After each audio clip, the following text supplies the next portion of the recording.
Hare Krishna, everyone. Welcome to this week's edition of the Hare Krishna Project podcast. This is episode number 178. I feel like we're climbing up this ladder to I don't know where, and I don't know how high the ladder goes. We just keep going. And I'm delighted, therefore, to bring you episode 178. Do not forget, if you're watching this on YouTube and you haven't already, please hit the subscribe button so you can be kept updated about future podcasts and video productions from the Hare Krishna Project. And or if you're watching this on Facebook, which is the other platform where you can watch these podcasts, please, if you haven't already, like or follow the Hare Krishna Project Facebook page, so you can be kept updated about future podcasts. And also, as you're probably well aware by now, as well as this podcast, the Hare Krishna Project does other things as well, like we do Hare Krishna festivals, school programs, we distribute books, all those things that keep me out of trouble. which I which I allude to every now and then. One of the many things I love about producing this podcast, um, every week, sometimes we record more than one a week, is I get to meet so many fascinating devotees from all over the world who are in countries that I've never been to, but I should do a world tour at some point of all the countries where I've interviewed people. We'll see how long I'm traveling for. And this week, I think actually for the first time ever, I haven't had a chance to go back through the archives. For the first time ever, we are in South Korea. South Korea, my goodness. I'm delighted to welcome our guest this week. It's Vichananda Prabhu. Hare Krishna. Hare Krishna, Naradaji, thank you for having me, and Hare Krishna to all our listeners as well. It's great to have you with us. And I'm looking forward to our conversation. We're going to have a fantastic conversation about a whole range of issues. I just can't believe you're in South Korea. Okay, I'll stop going on about it in a minute. Okay, so the first question is the first question that every guest gets just to warm them up and warm me up a bit as well. Particularly as because I'm in the UK and you're in South Korea and there's a bit of a time difference. So I got up even earlier today. So I need a bit of warming up. So please tell us a bit about you and where you are from. Sure thing. So I was born as Alexander Campanella in uh, what was it called? Metro West or Middlesex County in Massachusetts, New England, Boston area. I grew up in Sudbury, which is one of the oldest towns in America, zip code 01776. Really beautiful town. One of my favorite places in the world, actually, and I've traveled all over. It's still one of the best climates, just in fall with all the colors. It's so amazing. Um, and Yeah, I guess I'll share just a few key points in my life. First, what is the current, like the current, like the trend or the silver lining throughout my whole life? I think I'd call it philosophy and transcendence. Those are the two main things that have always been part of my life since I was a tiny child. There's a funny story about that when I was like 3 years old. I could share in a moment. And so naturally, I came into Krishna consciousness, which is very high philosophy, high transcendence.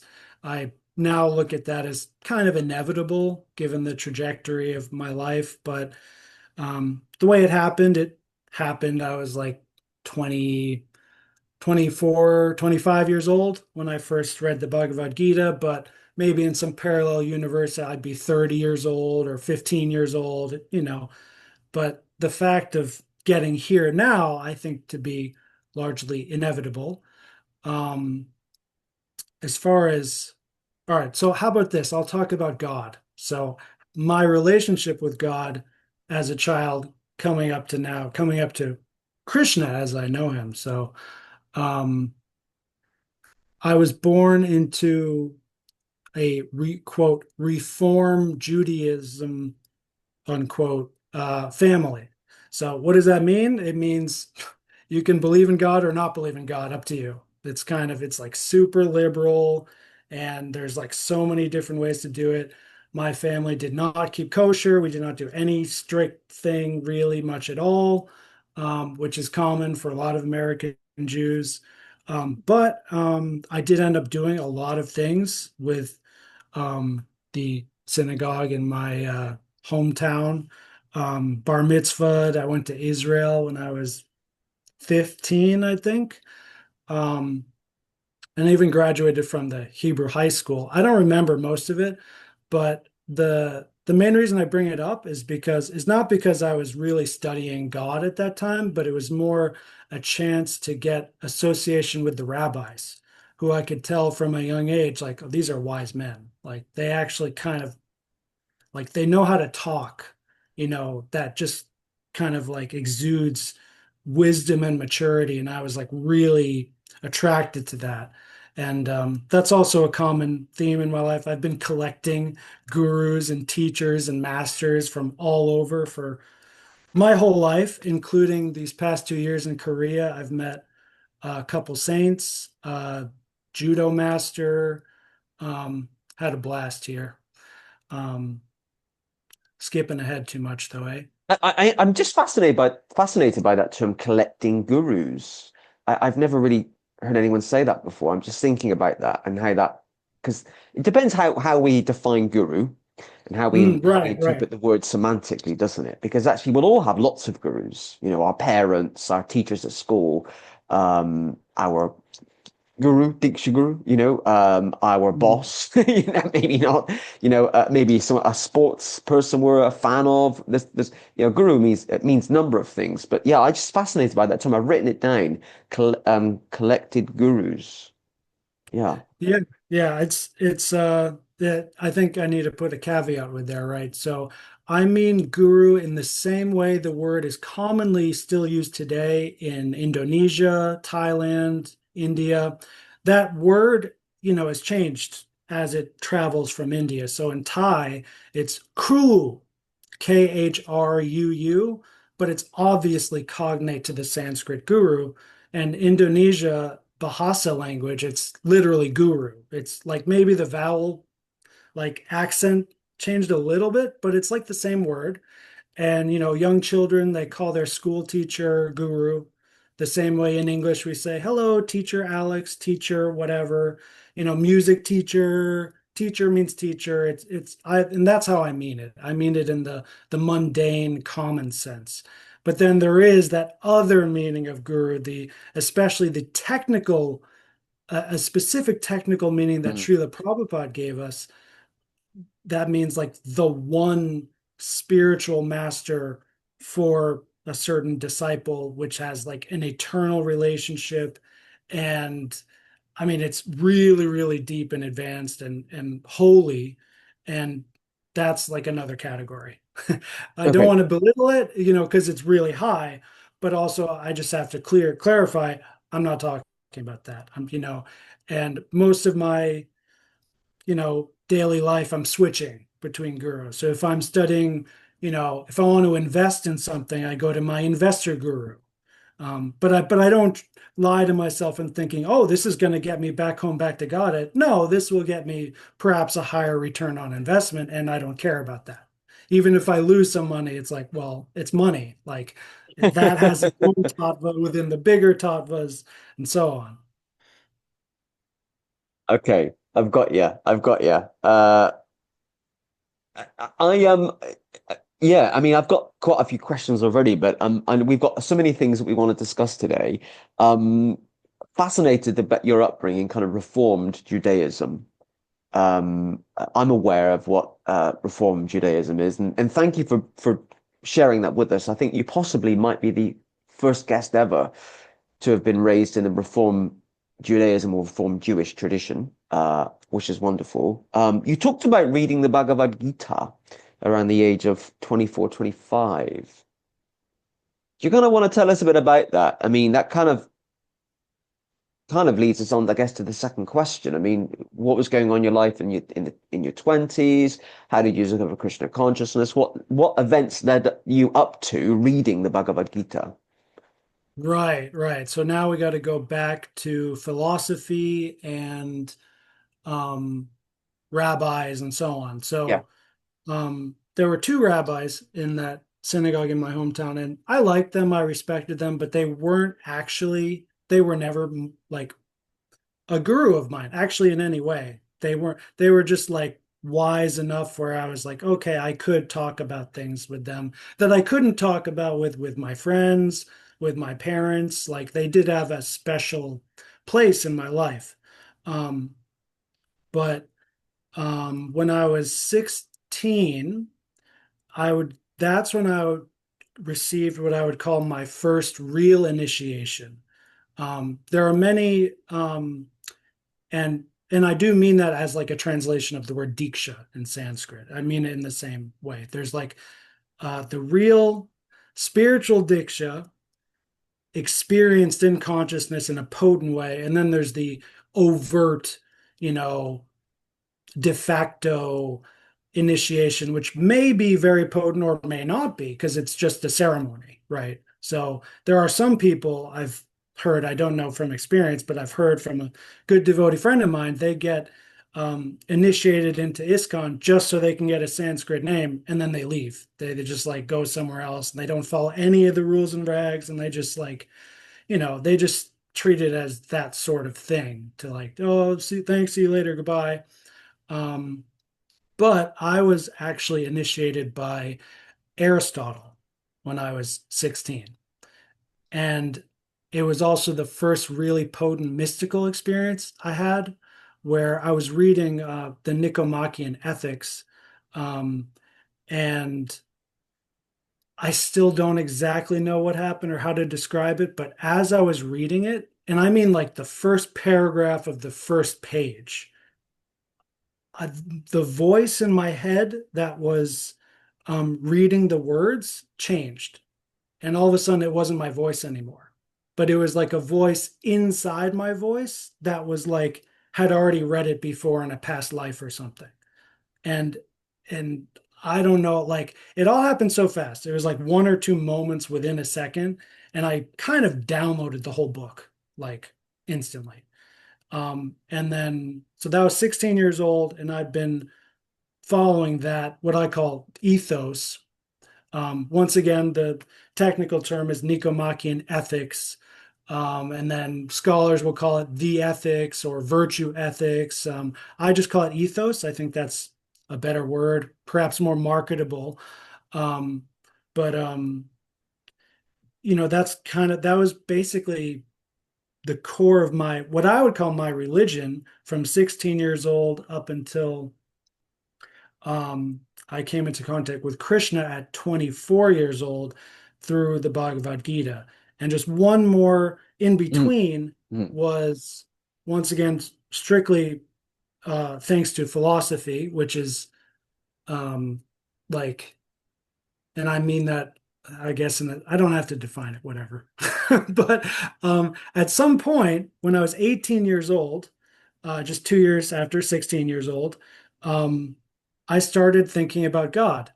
And it wasn't like, and I mean thinking, I mean, not like, oh my God, I'm depressed, I'm suicidal. It was not like a spiritual experience. It was a purely like logical, philosophical, inquisitive like experiment. Like, is God real or not real? And I couldn't answer that question. And I really wanted to answer that question. So I meditated. I didn't read anything. I didn't like search the internet. I just was meditating on it constantly for weeks. And finally, the conclusion I made is what's called Pascal's wager. Have you heard of that? Yes. I mean, I've heard of Pascal more than Pascal's wager, but I'm sure I've heard the term Pascal's wager before. Yeah. So once again, I didn't know what I was doing, but I found out years later that that's what I had discovered is it's not really a proof of God's existence, but it's a way you can use logic to show that there's a probability. That's why it's called wager, because it's like, Mm, what if I hypothetically live as if God exists? Then my life will be X. And mm, what if hypothetically I live my life as if God is not real? That's Y. X is better than Y. Therefore, God is real or not, I'm going to like have God be part of my life somehow or other. And he probably exists anyway. And that's cool. So from 18 years old until like 24, that's what my life was like, I was, like, it kind of reminds me of Jordan Peterson. Like when he talks about God, that's kind of like where I was in that phase where I was like, yes, God's real. I believe he exists, but I don't do anything about it. I don't have rituals or mantras. And if someone asked me, like, as I told you today, like, what religion did you come from? Yeah, I would say Jewish, but like I didn't do any Jewish things. That's why I have no problem talking about it, because it wasn't like, I didn't culturally or spiritually or even religiously do that thing much at all. Less, not much at all. mm. Are you, I mean, just sorry to go back to kind of Reform Judaism, but my understanding of Reform Judaism is that if you're not born racially Jewish, you can convert to Judaism in the Reform tradition. Is that Yes. your situation with your family, or are you from a racially uh, Jewish family? And now this might be an interesting time to share my birth Lilo, which was quite interesting. Um, but I don't know. That's more interesting for personal reasons. I don't need to share it now. But my father, so my name Campanella is a Sicilian Italian name. Mm, So my father's side is Sicilian, like mostly, not entirely. There is actually some Ashkenazi Jewish in my father's line, a little bit, but then it's my mother's side that is Jewish. So I was, because my okay. mother's Jewish and I was born from her, then as far as most Jews are concerned, I'm Jewish, whether I like it or not. And that's still actually true when I meet my aunt. And sometimes I talk to my mother, and she sees me chanting my japa, and I'm doing all this Krishna stuff. All I've been initiated. I do all this stuff, and she just goes, "Oh, so she literally believes I'm still Jewish. She can't, like, I don't know how it's working exactly in her mind, but uh, that's how they want to do it. Yeah. Okay. Do you know what? My brain keeps going off at tangents because you're saying all these fascinating things, and you and I can have a conversation on another day about so many issues. But I'm trying to stick to the podcast. So you kind of alluded to the kind of 18 to 24 period in your life, kind of, kind of into the kind of philosophy of religion or the philosophical approach to the existence of God. I studied a bit of philosophy at A level at school, but that was part of a religious studies curriculum. So we did a bit of kind of like the arguments in favor of the existence of God, Anselm, Aquinas, William Mm. Paley's watch analogy. And that was well over 20 years ago. I'm quite old now, but you know, but yeah, I remember all that with fondness. And actually, I find that the teleological argument, the argument from design, is actually a very easy argument or Mm. easy concept to present to people. The world, uh, uh, um, well, the world is chaotic, but the world doesn't look chaotic. The world looks like it's been designed by a designer. It's rational to assume it's being Mm. created. You can logically assume that by looking at, you know, the way the world fits together and everything fits together. Um, um, okay, so let's talk about you being 24 and reading the Bhagavad Gita. How did that happen? What was going on in your life? Right. So I was in Burlington, Vermont, where I graduated from UVM, University of Vermont, with a psychology degree. I had recently graduated, so I was 24 at the time, pretty sure. And, so what was I doing at the time? I had just started doing judo. I was substitute teaching. That's when I first started my teaching career, was right around then. And delivering pizzas. did not have some fancy job. I did have one uh, official psychology job in a research study, and it was really short-lived and a blessing because I knew, oh, I'm actually not going to go down this path because it doesn't go anywhere.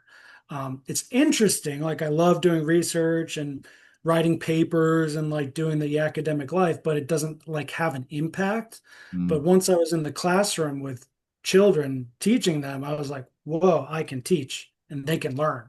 And it's like they right away they can like do things and then do other things. And it's like, I have like a place there to make things happen and I'm good at it. So um that was really cool. Oh, I was brewing beer, making wine, making music, doing art. Like I was like exploring everything. I was reading um crazy, crazy books at the time about aliens and the ancient history, Great Pyramids. Like I was all over the place.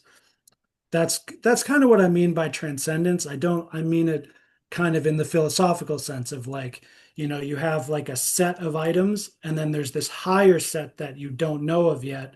And then until you transcend that, and then you're on that higher level, and then you keep going. Maybe not necessarily spiritual transcendence, which is different. And I was also exploring, various plants that can expand consciousness, as many in my demographic would do, especially in Burlington, Vermont. Um, but anyway, I came home one day and to my apartment in Burlington, which is so disgusting. It's just young bachelor dudes, uh, beer bottles everywhere. No one's cleaning anything. And there's a Bhagavad Gita on the kitchen counter. And I was like, what is this? It's probably the only physical book in the whole apartment. No one's reading things. We have like, video game consoles and stuff, but there's like, and like DVDs maybe, but it's probably the only physical book in the whole like apartment. I had like maybe three roommates at the time. And I picked it up and yeah, I was like very much attracted right away. This was the what I call, I hope no one is offended, but I call it the Jai Israel Swami edition.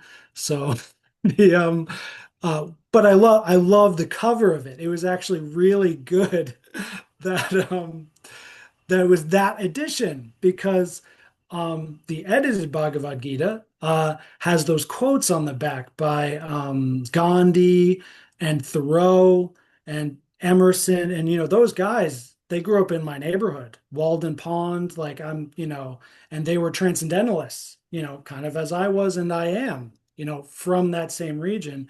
And all three of these great men who I already knew were great, even though I wasn't totally familiar with their work, they were like, yo, if you think this stuff is cool, wait till you try this Bhagavad Gita. It's like 100 times better. And so, and I read, so I read those quotes and I was like, whoa. And, I saw Prabhupada's picture and I said, well, that looks like a Swami.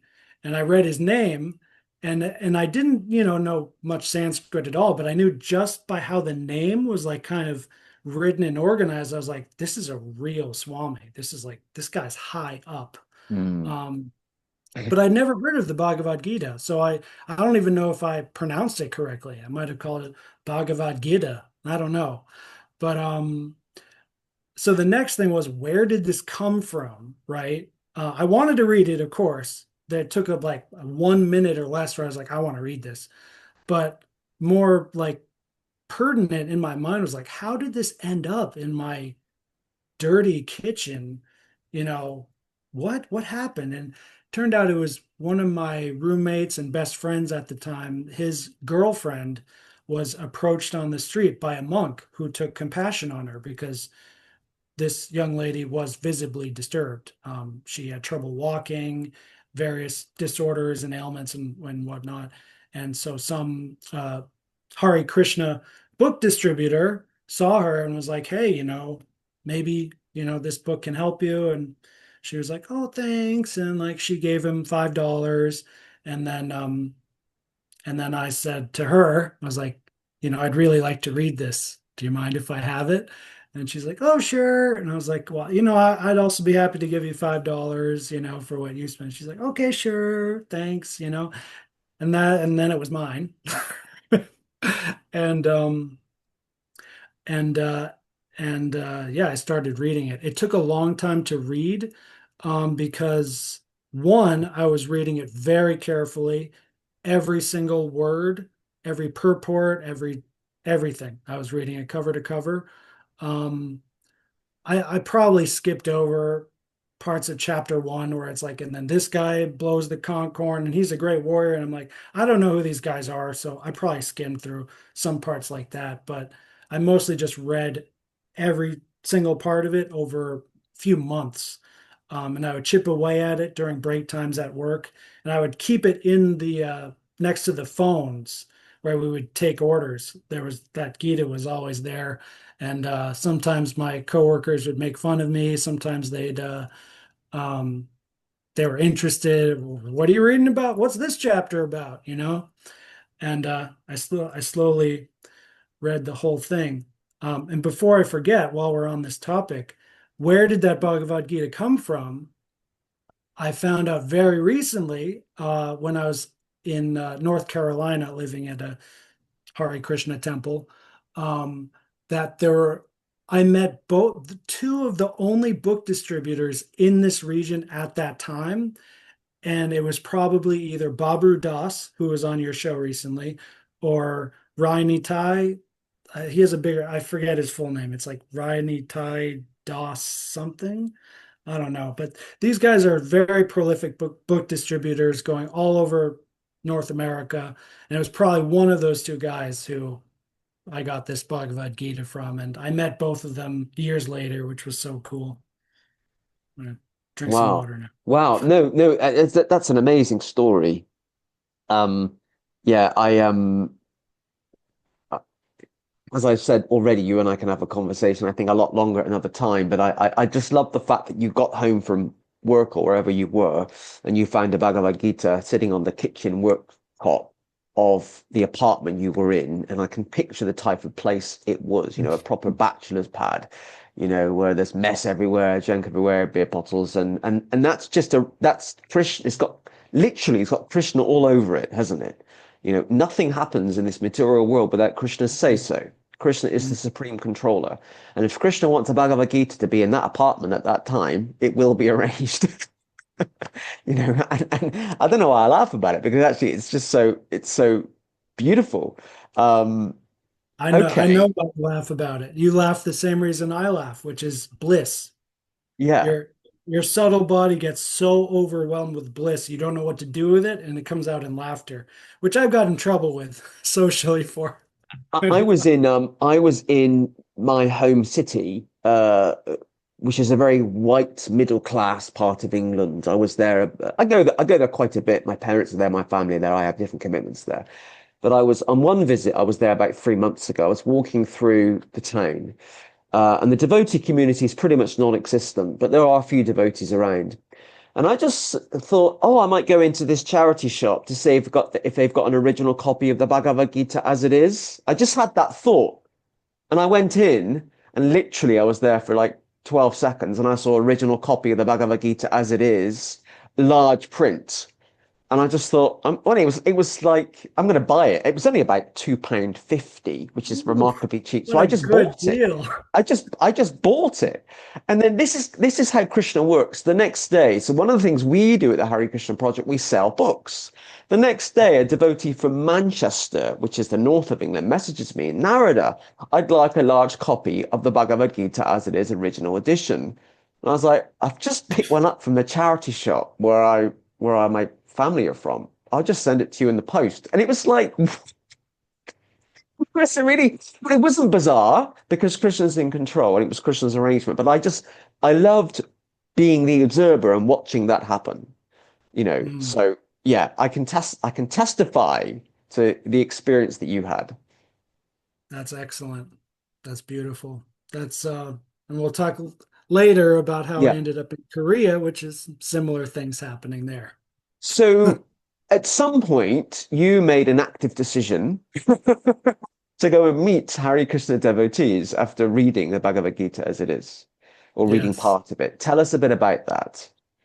So I read the Gita cover to cover, and then I put it down and I, pardon the language, but chewed on it. Like, in my soul, in my consciousness, I, meditated on it for some time, a month at least.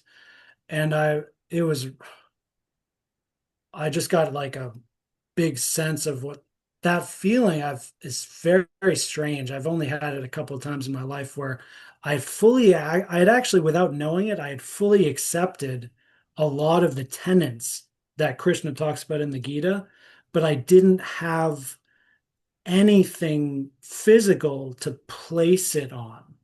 So I was in this like spooky kind of transdimensional awareness of something. And during that phase where I was just like trying to like absorb or deal with what had came into me, um, I had a mystical experience. I would guess I would call it maybe the second profound mystical experience in my life where I heard Krishna's voice from within. So, Paramatma, that is. So, in the scriptures, it talks about a flute-like voice. Um, and yes, I agree. That's a good descriptor of the voice.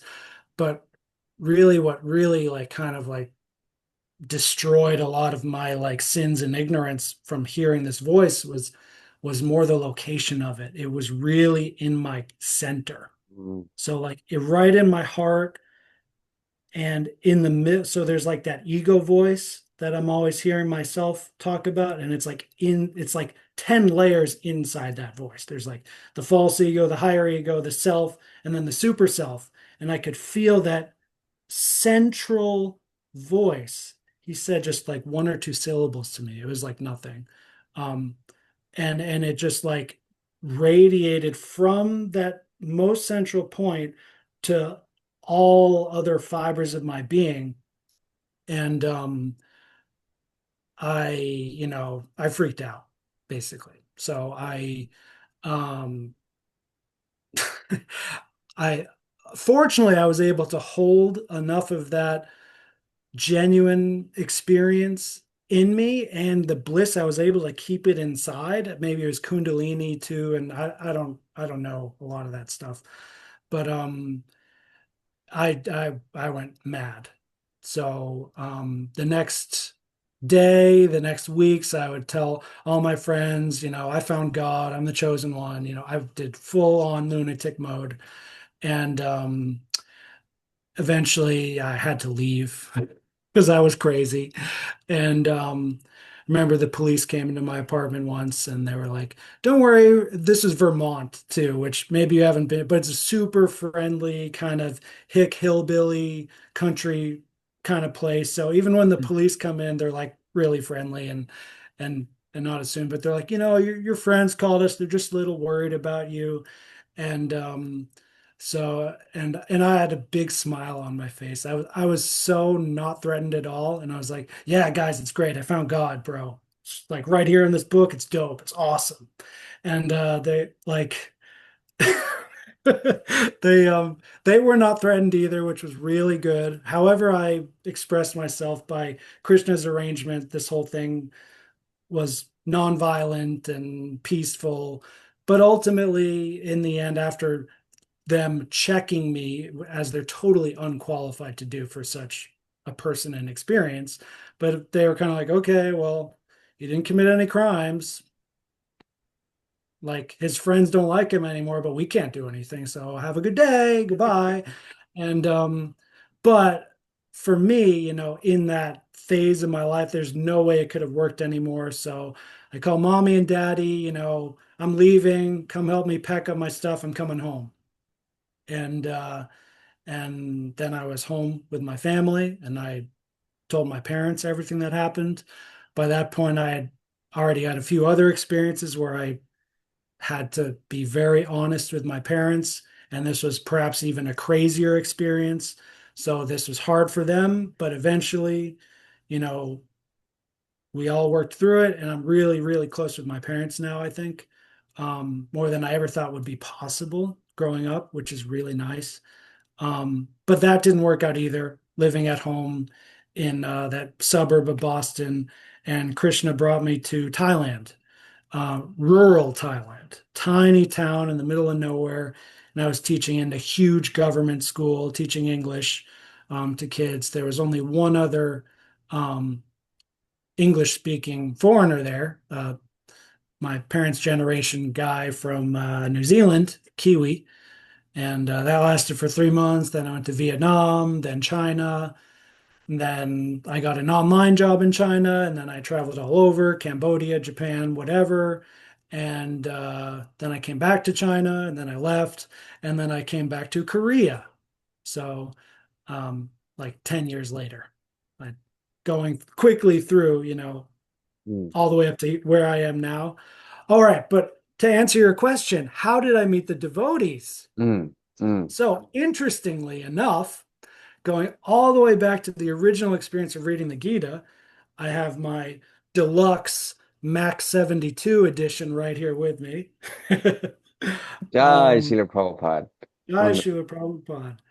Um, oh my gosh, does it not have it on this cover?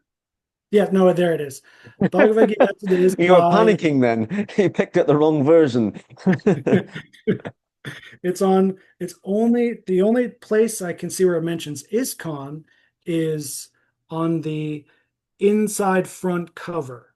But I believe on the other um, edited Bhagavad Gita, it says in all caps as an abbreviation, ISKCON, ISKCON. On this one, there's no abbreviation. It spells out the whole thing, the International Society for Krishna Consciousness. But that first moment when I got the Gita and I said, and I first noticed this is a real master, Prabhupada. This guy's great. I like immediately knew that. And then the next sentence it says he's the founder of bunch of letters, bunch of institutional whatever. I said, oh well, that's rubbish, and don't want to offend anyone, but that's just how I am, how I've learned to be growing up. Is that institutions are suspect, and because of that first moment, I literally never even thought to Google search for other devotees to talk to about this whole experience I had. I was with my parents, I talked to my friends. At no point did I think for also to be fair, I couldn't because I was too blissed out to like do serious kind of thinking for like months on end. But so it was about from coming home and meeting Mr. Paramatma. After that, it was about 4 years when I first met a devotee. When I first met a Hare Krishna devotee, it was 4 years later in on the train from Bangalore to Kolkata. I was on my way to Mayapur. That was the first ISKCON center I went to, was Mayapur. And the first devotee I met is Lithuanian and American. He's like a dual citizen with like three different passports or something. He's really good at that. And he's still a really good friend of mine. Um, and yeah, the only to be fair though, the one thing I did start just before leaving for Thailand, I bought my one-way plane ticket, $1,000, my TEFL teaching course in Koh Samui, 2 week intensive course, $1,000, and I had maybe 500 to $1,000 left to my name in my bank account, and that was it. I was like, I had no plan to come back to America. I was like, this is it. Um, but before I leave, I was like, and I was chanting Hare Krishna. I was chanting the Maha Mantra. I wasn't doing rounds. I didn't have a japa bag or anything. I would just chant when I wanted to chant. Um, but I did search on YouTube Hare Krishna, like kirtan or something, and there was one video recording I found of Vyasaki Das. Um, in the specific name, it's on his best of album. It's called Tsunami Kirtan, and I haven't been able to find it since the video recording of it. The song is really easy to find, it's super famous. But I, like screen recorded, I, ripped it off from YouTube as an MP3 file. And that one 13-minute recording of Kirtan, that's what I was associating with for 4 years. Just that one recording by Vyasaki. And that was all I needed, to be honest. And I had that on repeat for 4 years. And it's my ringtone now. I still love it. What I'm fascinated by is you spent 4 years kind of living a mystical, a kind of a continual mystical experience for 4 years. Kind of a slang expression would be you're living in the clouds. You know, you're living in this kind of transcendental adventure for 4 years. You're not a fan of Mm, institutions. mm. You spent a lot of time away from devotees. How did it come about then that I mean, you must have got involved with ISKCON to some extent to be initiated in ISKCON. So I'm kind of keen Right. to know So, how that happened, and also by one of its most senior gurus as well. I mean, at some point you must have yes. Yeah. kind of come down to reality. Come down to reality. That's a figure of speech. At one point you No, must have. no, that's accurate. Tell Yeah. us a bit about that. How did that come about? So chronologically, it was 4 years. I was basically a devotee without being a devotee overtly, right? In ISKCON with a kurta, with the tulsi, with all that stuff I had no idea about. Um, and then 2 years after that is when I was initiated. So that's 2021, I think. It's on YouTube. It's on my YouTube channel, Ethos Ananda and Vidyananda Das. I also have a only devotional YouTube channel. Um, but I'm gonna oh, make sure that those links are with this podcast so people can see your websites and your YouTube channels and all of that. So I'll make sure that's up there. But 2021, in the grand scheme of things, wasn't that long ago. yes, Um, it was no. this is a compliment now. You come across as very mature. And I thought that was a lot longer before. So We've that, had that some discourses via email, and I right, just right. So I'm so glad you brought that up because that's actually the next thing I was going to talk about is why I ended up in Thailand. yes, It was please. to gain maturity. That's actually why I was there.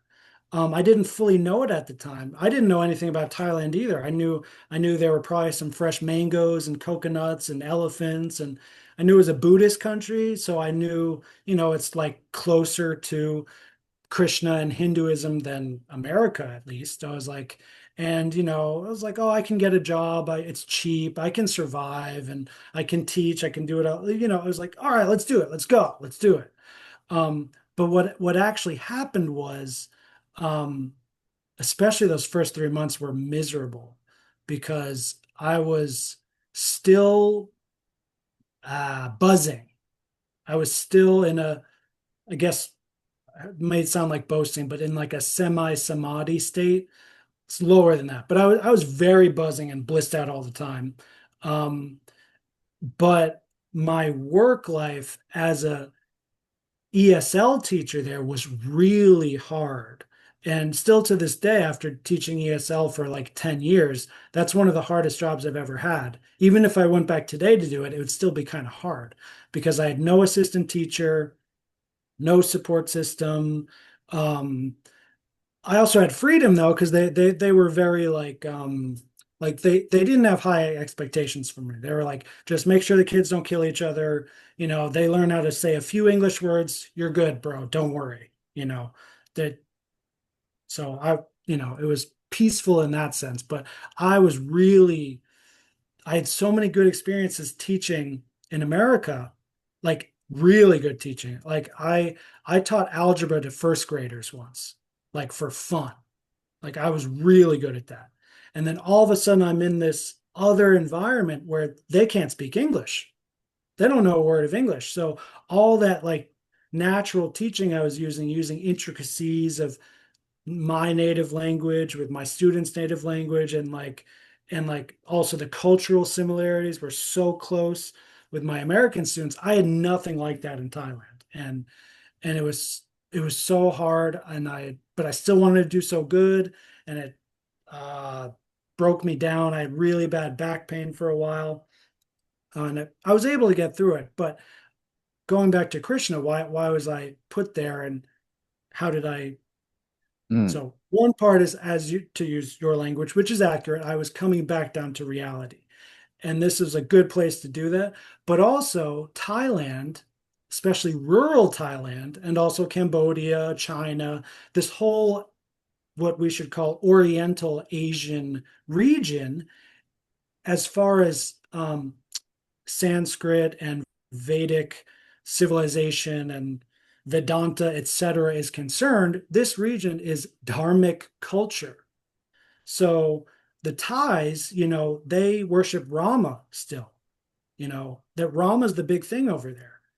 They're officially Buddhist, but you see Rama and Garuda everywhere. They're mm, just everywhere because that's in their past and their dharmic culture. They maintain their past traditions, and respect for ancestors and elders is very big over there. So I got a crash course in uh, Samanya Dharma, which is like universal Dharma, how to interact with people well, Varnashram Dharma, what I would call Confucianism, like social relation, giving the appropriate respect to certain people. It was so humiliating in the beginning, but it was such a blessing because in those 3 months in very, very remote Thailand, I was um, downloading or instilling in my character what I'd been reading in the Bhagavad Gita. And there's like two amazing examples. One of them I'll share now is, and this one verse, chapter 3, verse 35, is my main justification this whole time for living in Asia, even without devotee association for years on end. Um, it's better to stay in your place, do your dharma, than to do anyone else's dharma. mm, And they really live that day by day all over Asia. Maybe they're Krishna worshippers, Brahma, Shiva, Rama, whatever, Confucius, whatever. There's many different ways they can, you know, worship, but culturally, it's a dharmic culture.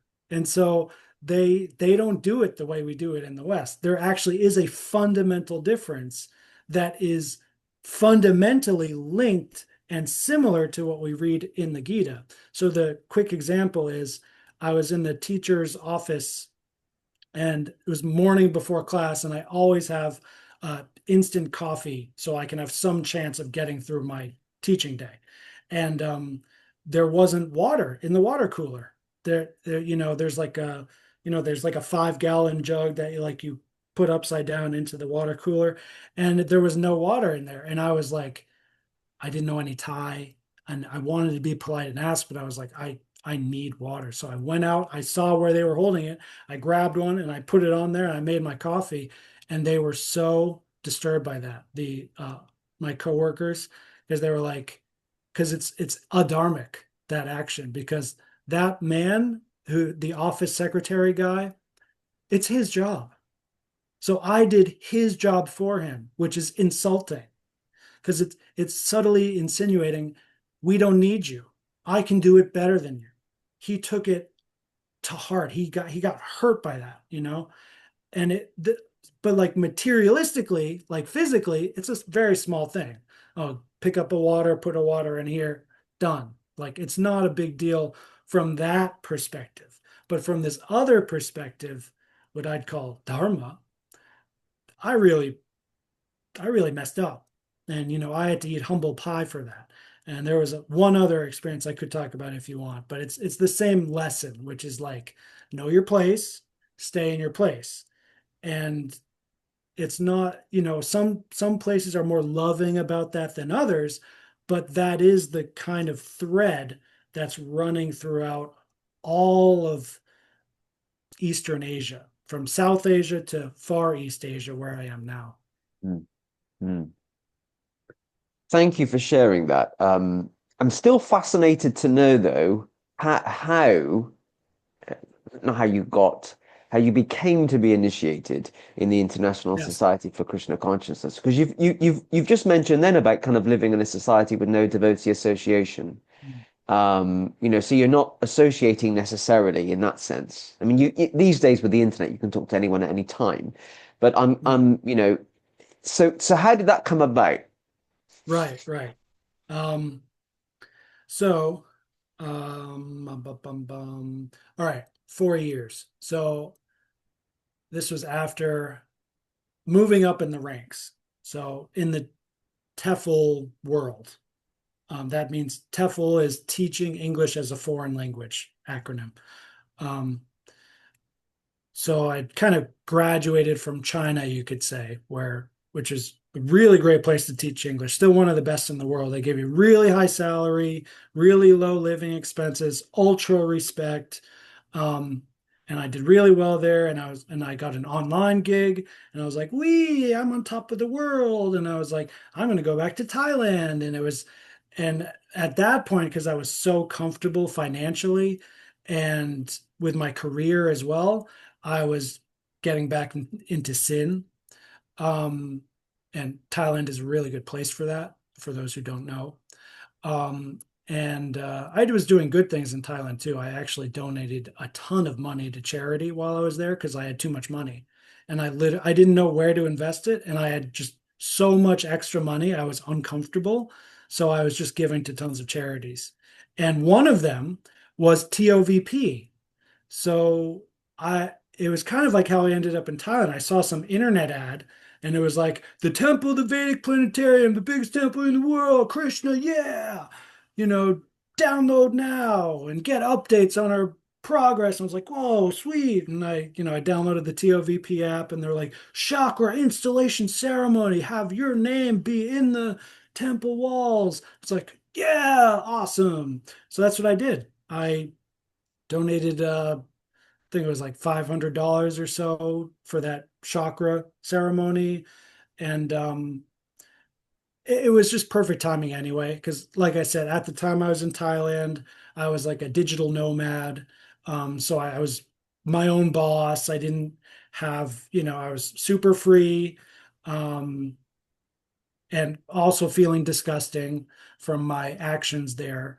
And I was like, all right. And I wanted to go to India for a long time anyway. So I was like, this is great. I'm going to go there, clean my act up, see this chakra thing get put up, and I'm going to meet other devotees. Of course, I didn't use the word devotee at the time because I didn't know that was the word we used.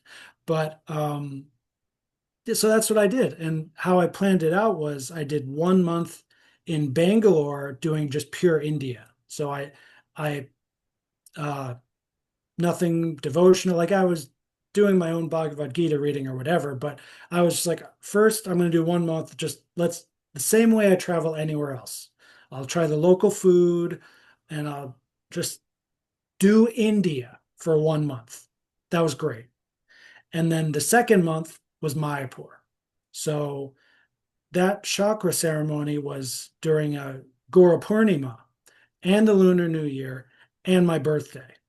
So it was a very auspicious time. I had no idea how crowded it would be there, and I had no idea what ISKCON was.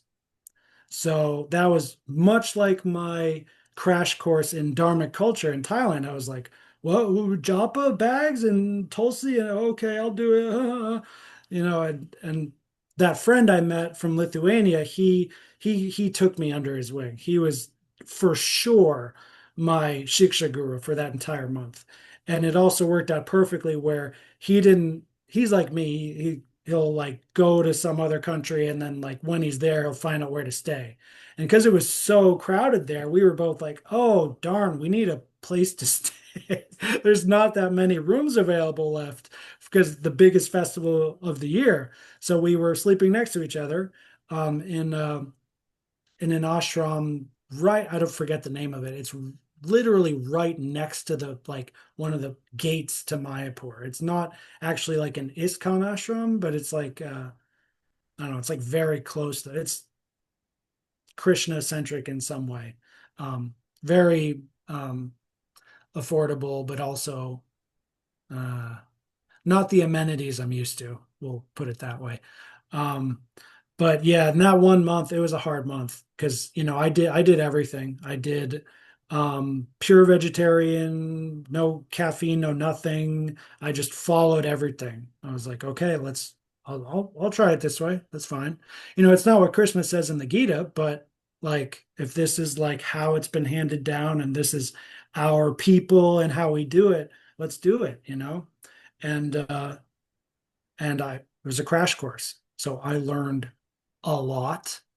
Um, and then from that point, which is like 2019-ish, like just before COVID, up until 2021, um, I still didn't have that much devotee association because as soon as I left India, I went back to my usual teaching English thing, which was mostly online. And I think I moved back. That's when I was back in China. Yep. And I had met, oh, okay, so I had met one lovely devotee, Mataji, a Chinese girl in Mayapur, and we stayed in contact, and she was not that far from me in China where I was teaching, and then I was messaging her, and she's like, "Oh, we're doing a yoga festival in Guangzhou, that's like capital city for the south near Hong Kong," and I came there and I met tons of Chinese devotees and American devotees too, and um, and then after meeting them, my next year I moved closer to the Chinese devotees. So I found a job, a teaching job, um, very close to a sangha there, led by Gaudiya Prabhu, who I interviewed on my podcast. He's a lovely man. He was imprisoned by the Chinese for preaching very effectively.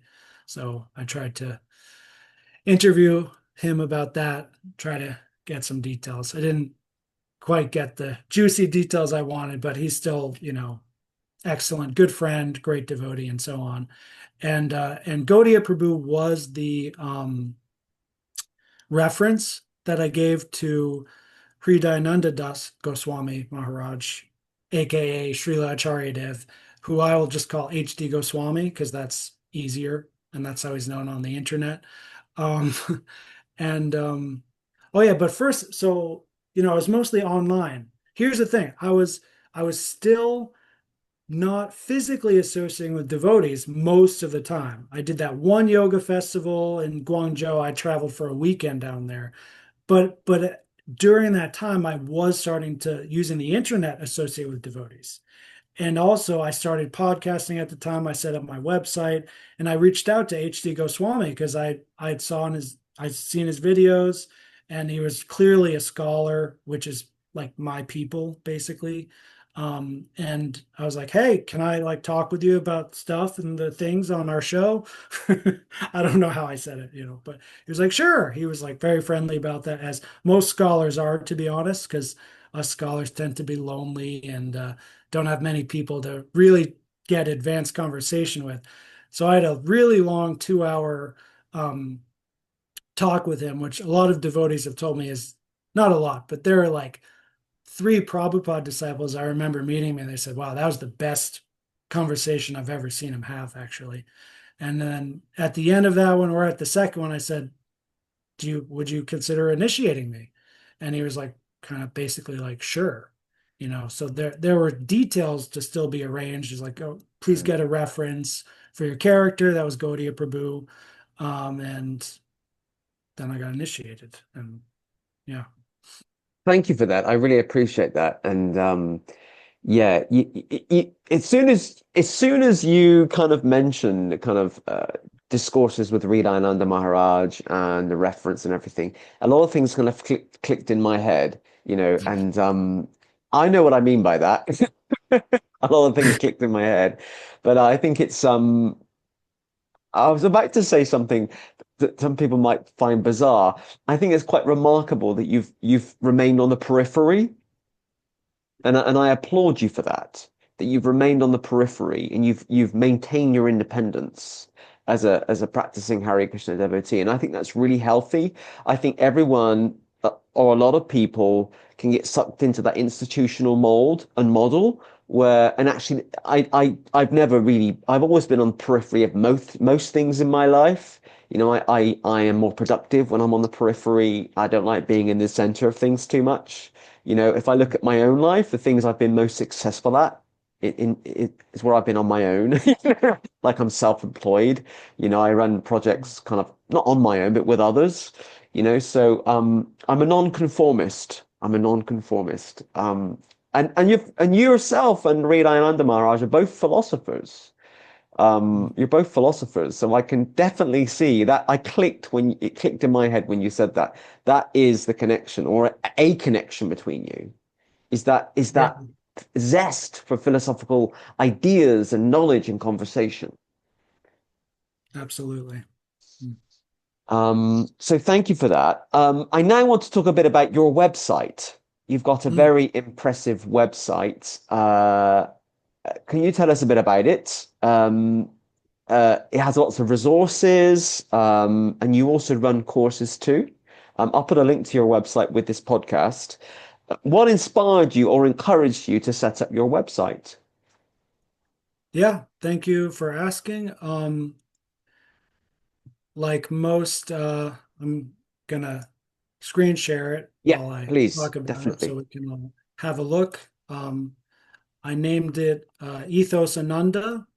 Um, I don't know how I did that. It just kind of happened. This was right in the middle of COVID when this was happening, and I was in China under contract, and I was getting paid, but I didn't have work to do, and I had so much free time, and I was like, oh, maybe I can finally finish that book I've always wanted to write. I was like, oh, and then I could make a website too, and I did all of this, and not all of it particularly in detail, but I did the hard part of setting it up all within that month or so.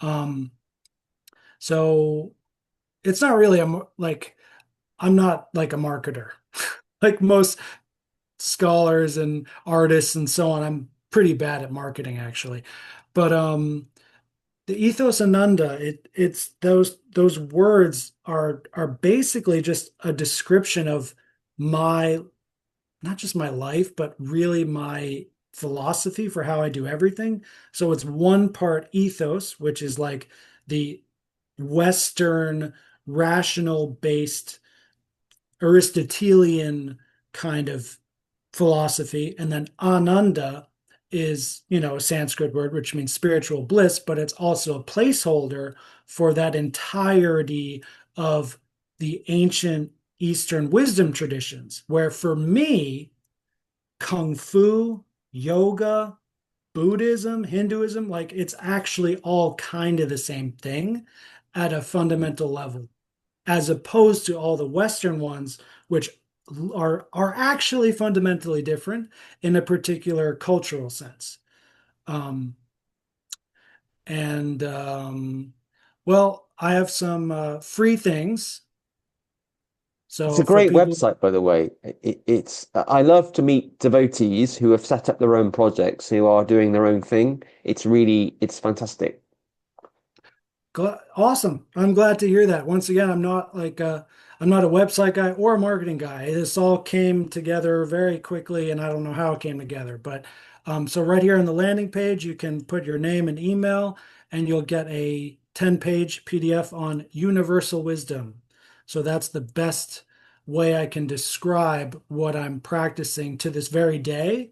And that's one reason I love teaching kindergarten, especially. It's because it's like it forces me to make everything super simple, and it Mm. forces me to understand things so deeply that I can casually talk about it with my 5 or 6 year old students. Um, and in that PDF, I'll tell more detail about that experience I had with Aristotle when I was 16. So there's more detail in that PDF. So we go to store and free goods. And I'm on my Brave browser here, which is like fully dark mode. It will look a little bit different on your browsers. Mm. Um, Here are two main things I want to talk about. This one's really short. We'll do this first. How to give instructions.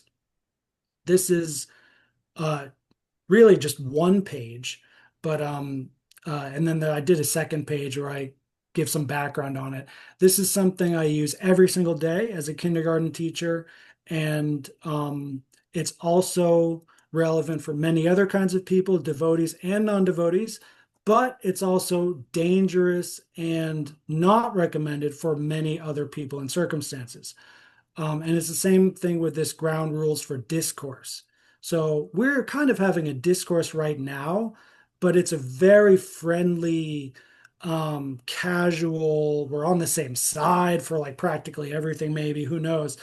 This is more for like interfaith debates and like when things start getting controversial and you need like a really high degree of civility to progress and gain logical conclusions about things. But first, how to give instructions. There's two links here. So the first link, yeah, it opens in a new tab. This is the product page. So if you do use one of these things and it benefits you, I believe you can leave a review here.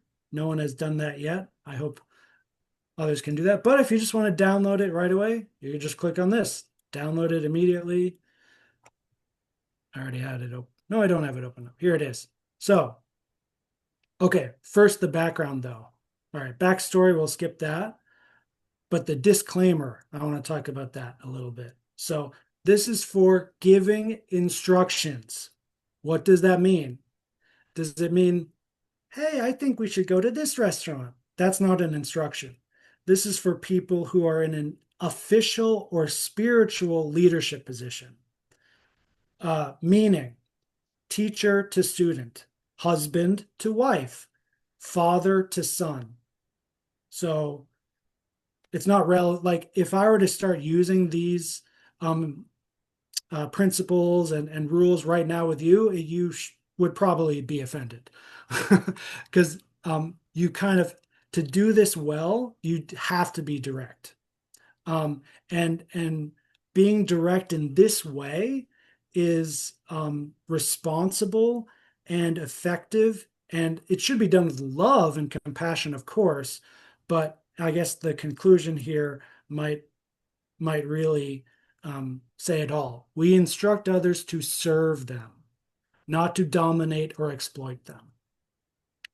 And much like with some things in the Bhagavad Gita, you can take anything I've done with my work and you can use it for wicked ends. That's not my recommendation, but that is part of the deal when you're dealing with potent esoteric materials. Um, yeah, I got my Chinese name there, my Thai name, my Easy. initiated name. I got a Oh, I have a Korean name too, but it's actually just Alex. It's not actually a new name. But here it is. One, be direct. Two, be personal. Three, give one instruction at a time. Um, we can go a little quickly through here, but here's one that's super, super important. And I see a lot of parents and other teachers that make this mistake a lot and they suffer the consequences. Wait at least 3 seconds after giving any single instruction before saying or doing anything else. It means if you're leading someone and you want them to do something for their own benefit, for you, for the community, whatever, you got to let them do it.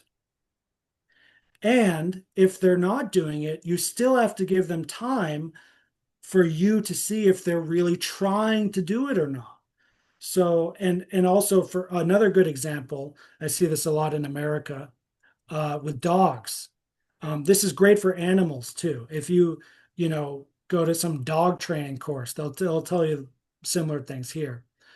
You say a command and then you wait. If you just keep commanding over and over again, it kind of like um, what's the word? It overloads the nervous system of the other person and they can't, and then they get tired, mentally tired, and then psychologically tired, and then they start kind of tuning out your voice and it just doesn't work as well. So this is one I use this every day in my classroom. And it's this part here about the 3 seconds, that's officially codified in my class rules. It means when I say one of my students' names, Jason, it's actually, I don't have a student called Jason, but I say Jason, and then he says, within 3 seconds, he says, yes, teacher. I give him one triangle. And then at the end of the week, who has the most triangles, they get the most stickers. They take their stickers, they get a prize. Wow. Welcome to Wonderland. Um, but, and then if I say, if I wait 3 seconds and I say one more time, Jason, and I wait 3 more seconds. And if he doesn't say yes, teacher, within those 6 seconds, and I say it one more time and he still doesn't respond, then it's like minus one triangle. But 2 times is okay. So like if I say your name, but you miss it, but then I say it a second time and you're like, oh yes, teacher, like that's fine. I won't give you plus one for that, but that's like, okay, like you were thinking about something else, like it's fine, whatever. Um, so um, there's this is like I really can't tell you how important and effective this is.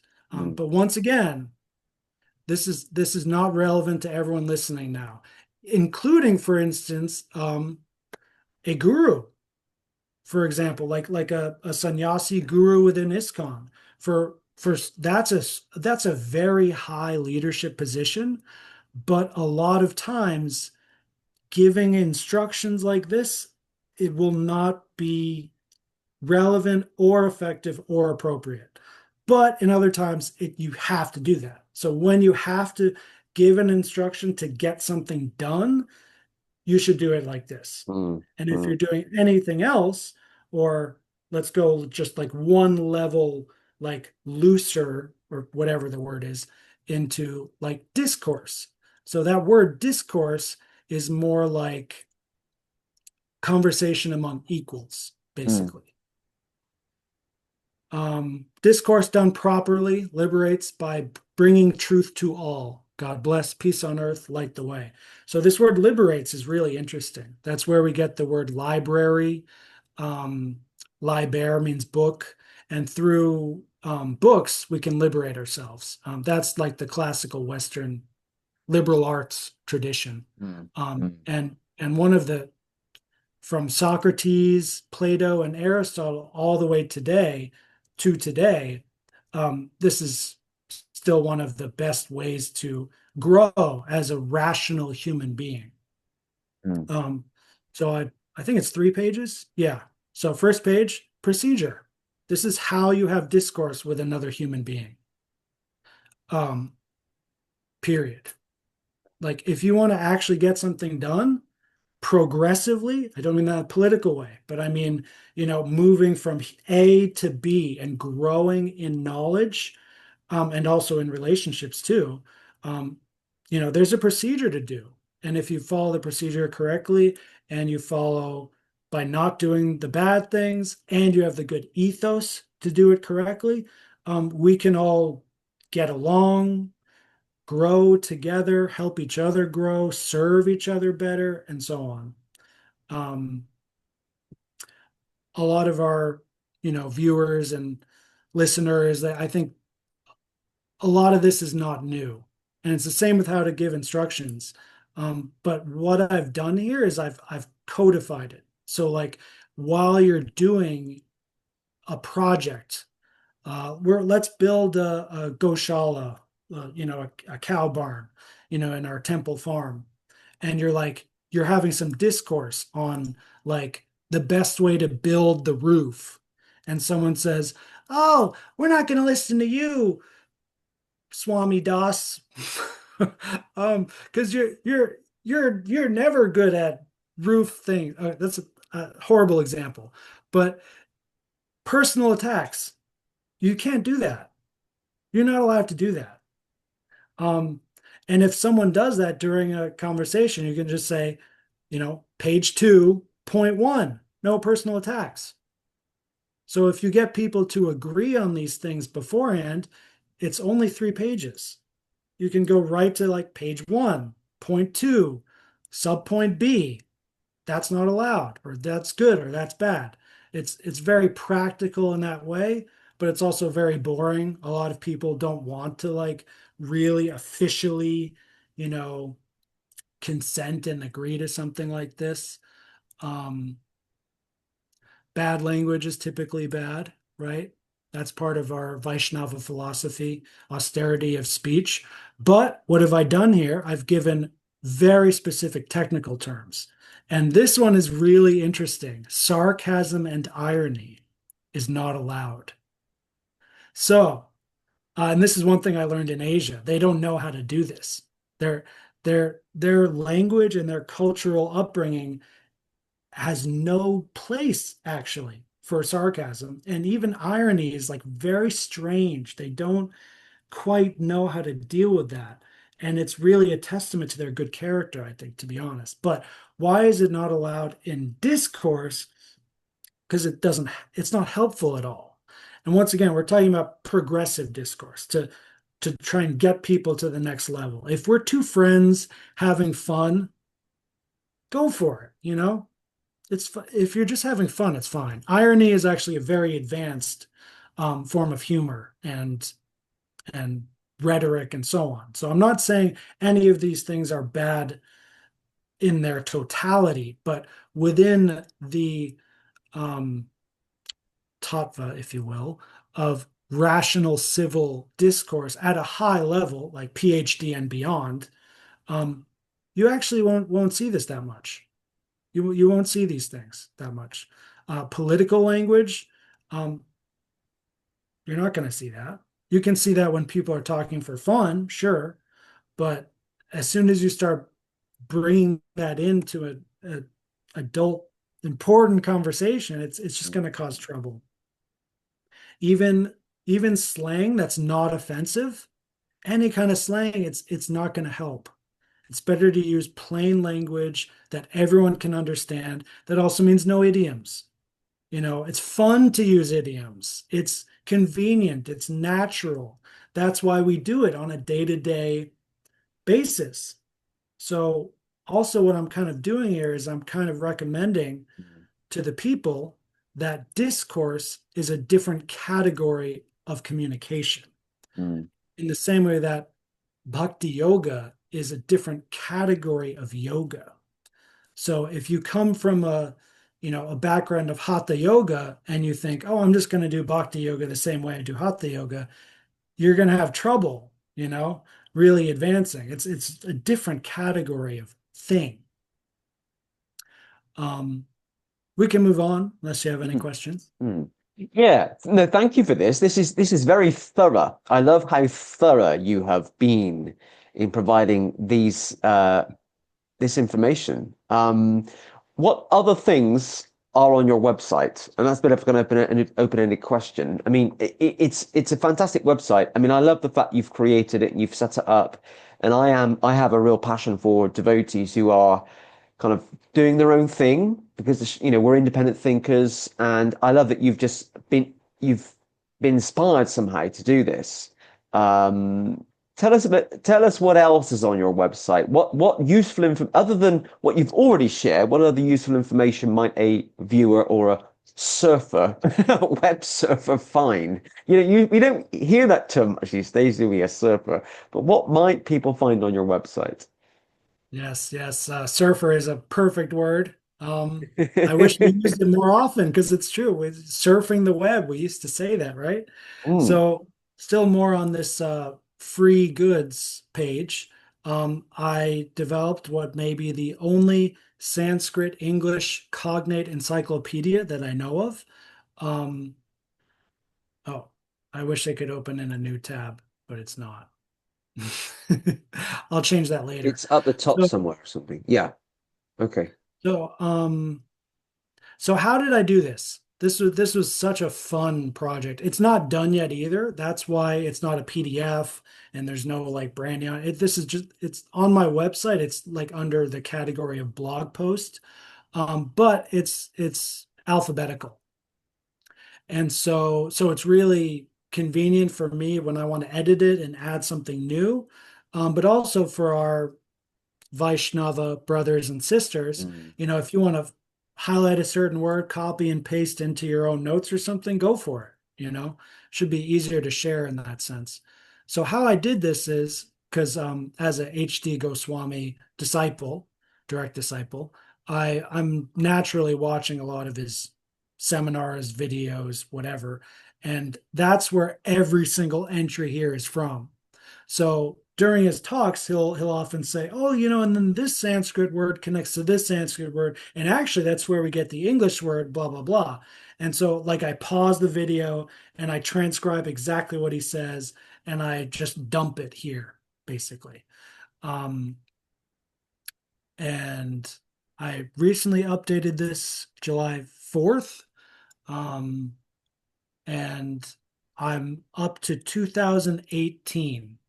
So I started in Wow. from the very first recording on HD Goswami's YouTube channel, and I went all the way up to 2018, which is not the end, of course, but that's where I'm at. And And does obviously, Reed Anand know that you're doing this? And if so, what does he think about it? I think I told him once, and yeah, he was very happy about it, of course. I think I sent him the link to, and I think the link hasn't changed because it's just ethosananda.com/Sanskrit English Cognate Encyclopedia. No spelling mistakes. You just got to put a dash in between each of the words. Um, there are some really cool examples here. I'll share and this helps so much in our bhakti to understand how these words, it's called morphology in linguistics, how the words combine in meaning and in letter to create Mm, ideas and new things. So here's a good word, samadhi. um, and Prabhupada, of course, knows this very well. This tradition goes back to Bhaktivinoda Thakur, or perhaps before that.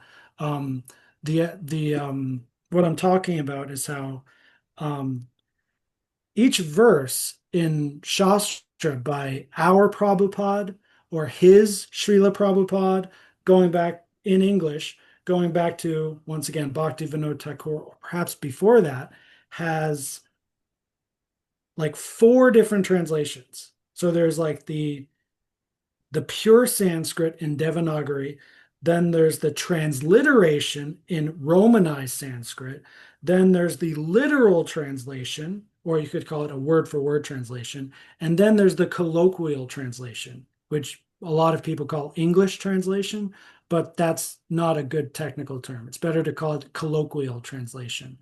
Um, and so in Prabhupada's books, you can tell sometimes there's a discrepancy between one Sanskrit word literally translated and then colloquially translated. He'll use a different word. And that's not a mistake. That's actually a part of good translation. And part of good scholarship, which of course Prabhupada is great at, is is being transparent about that and showing, this is what it means here in this context. This is what it means in this other context. And here's how we combine those. So that's the purport. The purport is like, how do we fit all of this together within the greater canon? So samadhi means same. I believe that's cognate. No, it's a different. So sam is right here. It mm, means same, but it's not actually cognate with the English word same. But what it is cognate with is sum, as in one, the sum of one plus one is two. Sam in Sanskrit becomes sum in English. And mm, then also there's this prefix sin that comes from sum. And samadhi, sum is a prefix in that word, I think. It might be a verb. I'm not actually sure about a lot of Sanskrit things, of course. But and sankirtam is actually this word sam. It sometimes it'll change a little as you conjugate it, but samadhi literally means to place within sameness. So, and then here's a colloquial translation, placing consciousness intensely or within the truth. mm, You could also translate it another way. For instance, the sameness of the universe or the sameness of Paramatma in all souls being intensely placed within one soul. that is a state of samadhi. But also samadhi is used in other contexts. So because these words have a very uh, literal and basic meaning, it's not actually how a lot of other it's not actually like these are just prepositions. It's actually a really, really simple words here. Place, within, same, these are basic building block words. Mm. But the way they're combined, um, and the way that combination is applied esoterically and in the Vedas in different ways, you get It's a very lot of impressive. It's different quite things. amazing. Yeah, it's quite Yeah. amazing. What I'm going Sanskrit to do is at some point, amazing. I'm going to thoroughly look through your website and have a look at all of these terms. I'm just impressed by how much time that you have put into it. Well, once again, this one was I can't even call it a labor of love because it wasn't a labor, it was fun. Mm. Some of these things are just natural and fun, like because I'm doing this anyway. When I hear one of these things, I'm like, whoa, I put it in my notes. So all I've really done is I've just compiled my notes Mm. and I put it on a blog post. Mm. So that's why I'm personally really happy about this because it was so kind of natural and fun and blissful. Mm. Um, we'll do one more example. Yeah, yeah, Veda. thank you. So Veda is cognate with the English word wit. Veda, we all know, means knowledge. Um, and the English word wit is like kind of someone who has knowledge. They're witty, right? Um, but what kind of knowledge? What kind of intelligence? It's that V. The V in Veda is where we get video, vision, and Latin vedare, to see. So this is knowledge that is seen. And vidya is like, or vidhi is this is not really a cognate. There's a lot of random entries in here, right? There's no cognate in this entry. It's just showing here's how you can conjugate Veda as an imperative. Hey, vidhi, you should know this. I'm telling you, vidhi, blah blah blah blah blah. um, which is interesting. Um, and yeah, so vidya is like you've realized what you've seen. Veda is like, I have seen the Bhagavad Gita, I've Mm. read it. Mm. Vidya is like, now it's inside me. That's the difference between Veda and Vidya, is because it's the same word, but it's like, how are they conjugated? That's how the meaning changes.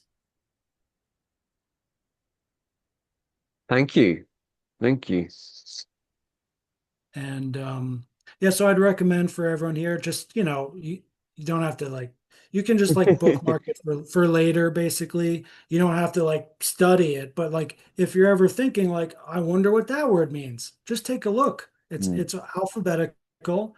On your phone, it may not be easy to or convenient to scroll through all this, but it's like you might find that word listed here and you might be like, oh, that's what that means. And then I will there's put a link to your website with this recording on both the YouTube and the Facebook version so people can have a look at your website and thoroughly read through it. Um, thank you, Prabhuji. Thank you for letting me share. No worries.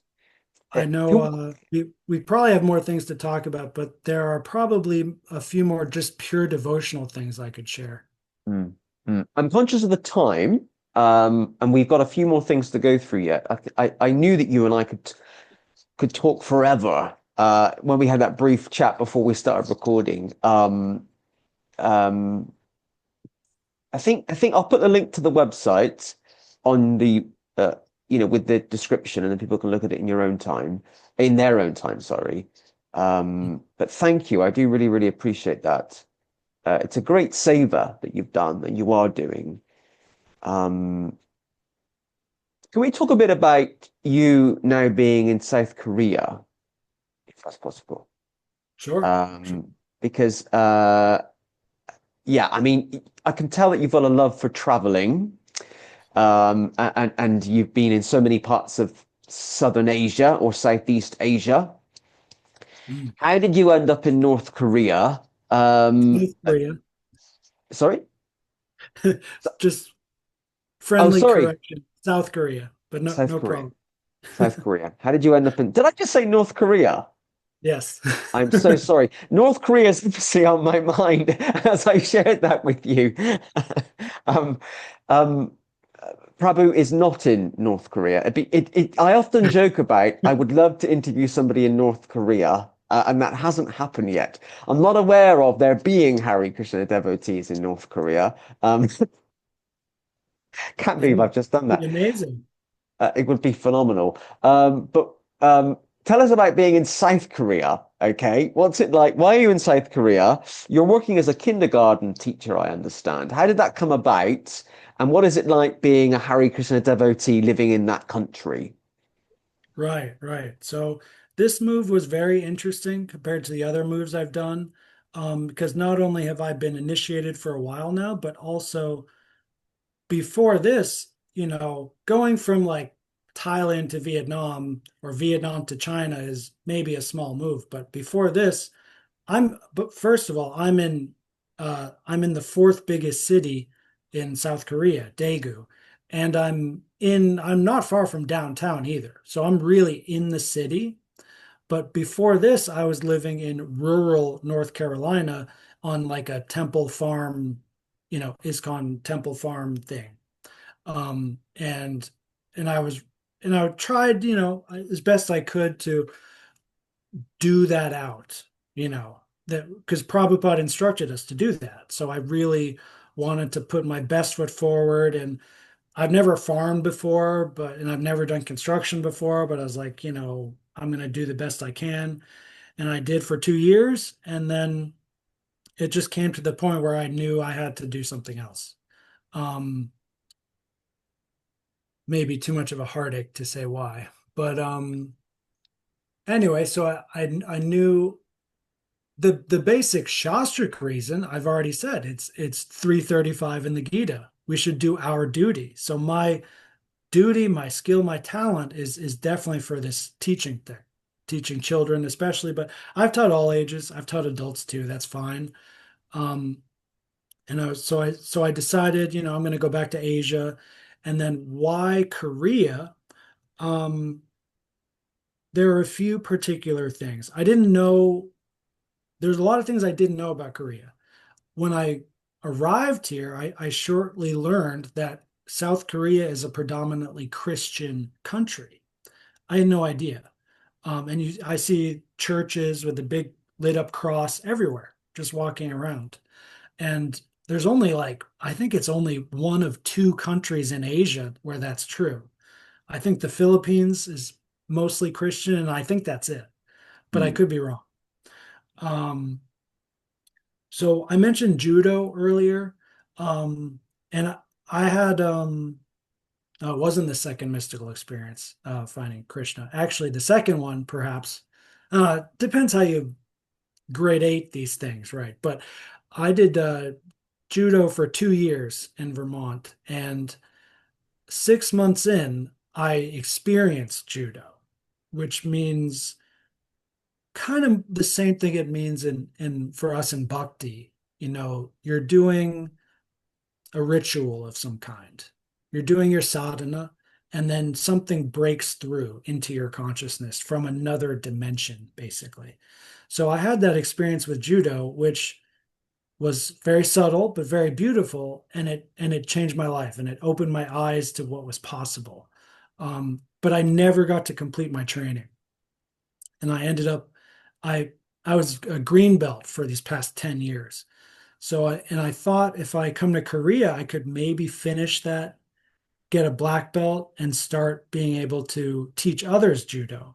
Um, and judo is kind of like what I'm doing with Aristotle, where it's not, you know, explicitly Krishna centric or Eastern even centric or Bhakti centric or whatever, but it does actually combine well. Kind of like if you're a vegetarian and you go to an organic farm, you're going to get a good product there. But that organic farmer might be Christian, might be atheist, who knows? But maybe they're just really fanatic about organic. Um, for you as a consumer, it doesn't really matter that much, right? Because you just want good organic vegetables. Um, so that's one reason, and that happened. So I got a black belt. It's right here. Hey, well done. Yeah. I Dan, also I Dan broke my certificate. knee during the process. I broke the ACL in my right knee. So Wow. but it was a at the same time that there's one of the many like blessings in disguise. It's a testament to what is possible with good ethos because I was a brown belt when I broke my knee. And so I thought, oh no, like how long am I going to be out for? Maybe I'm going to be stuck at brown belt for another few years.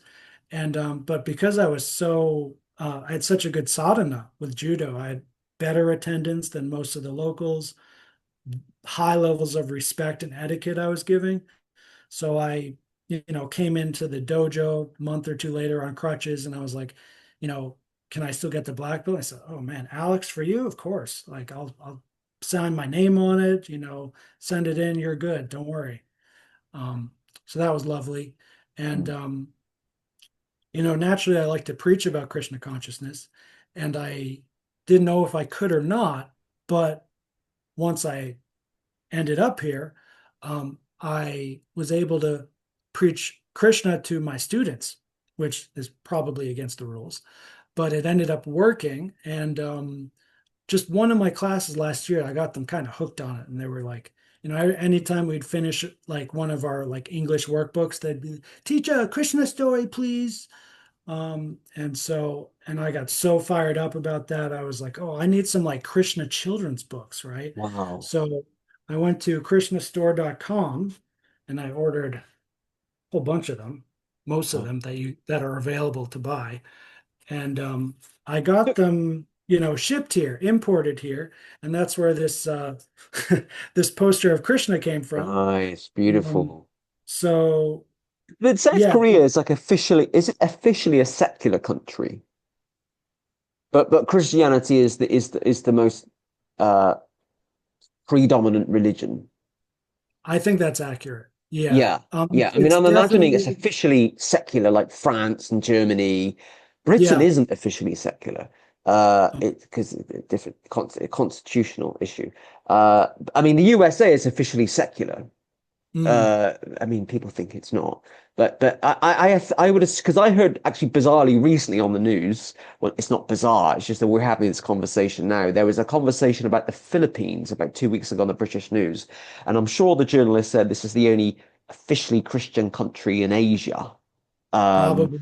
I'm imagining though that South Korea is largely Christian through practice, through culture, and that might be a reaction to communism. I mean, we want to be radically different. I mean, that's a whole another podcast. Mm, We want to be similar to our American or Western or European.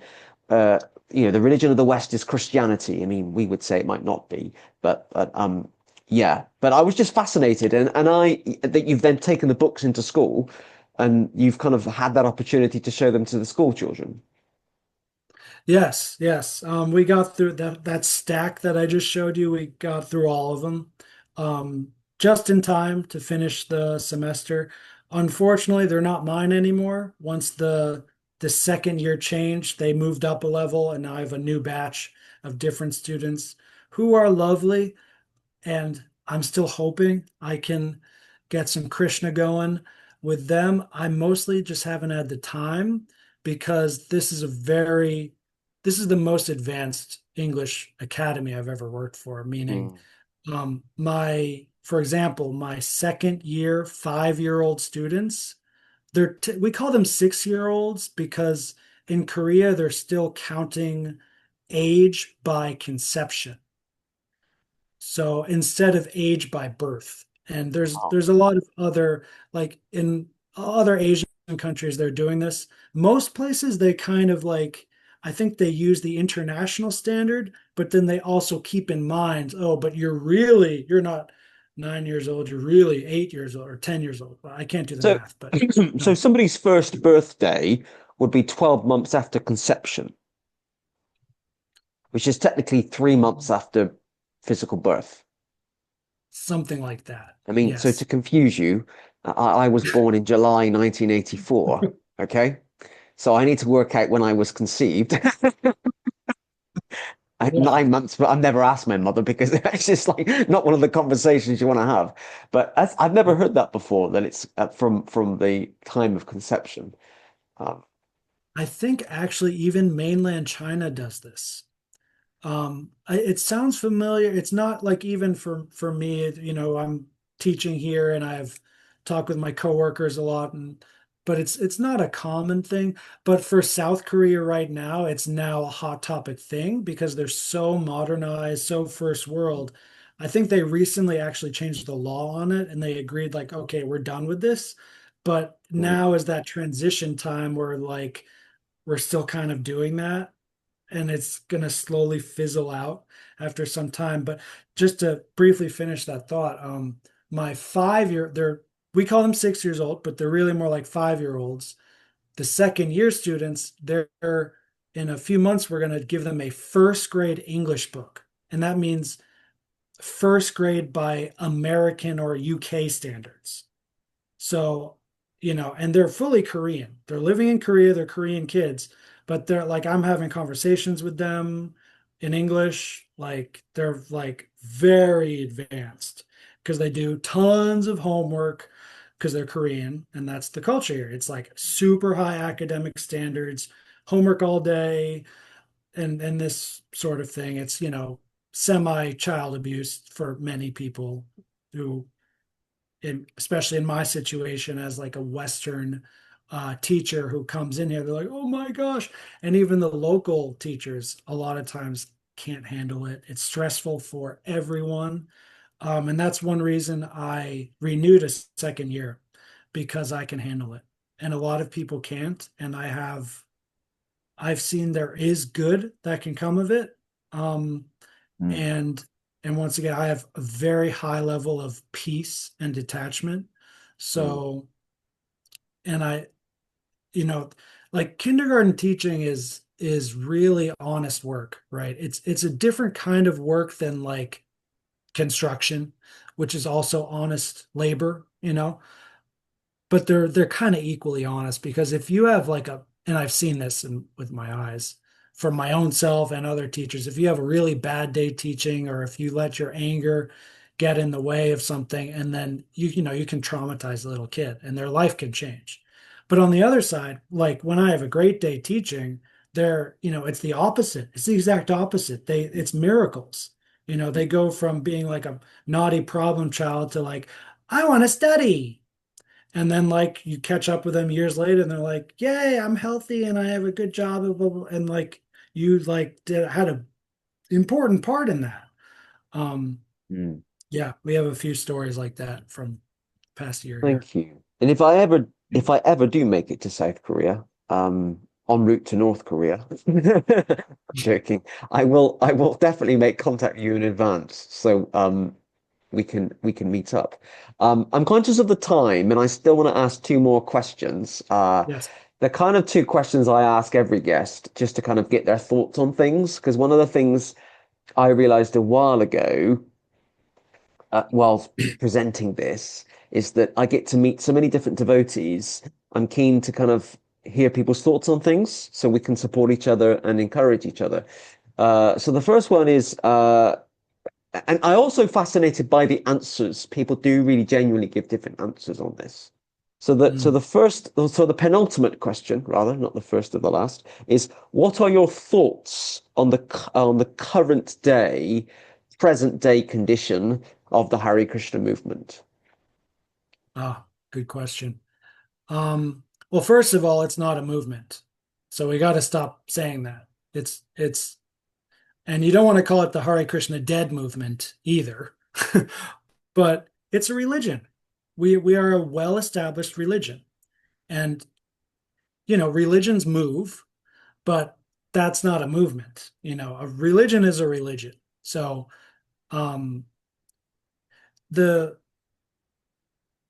there's a lot of different things I can talk about here, right? But how I look at it as like when I take a step back and look at it, Mm, I see ISKCON and the what, or you could call it the body of Srila Prabhupada after his passing, which is what it is. That's what Prabhupada said it is, and that's what it really is.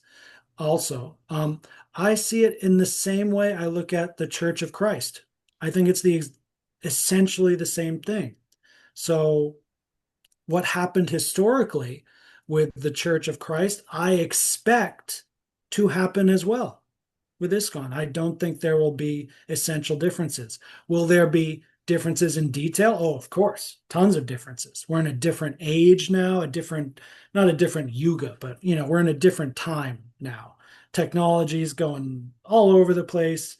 Um, but the cyclical trend, I think, will be the same, which basically means we are in a dark age for ISKCON now. And I think that dark age will continue.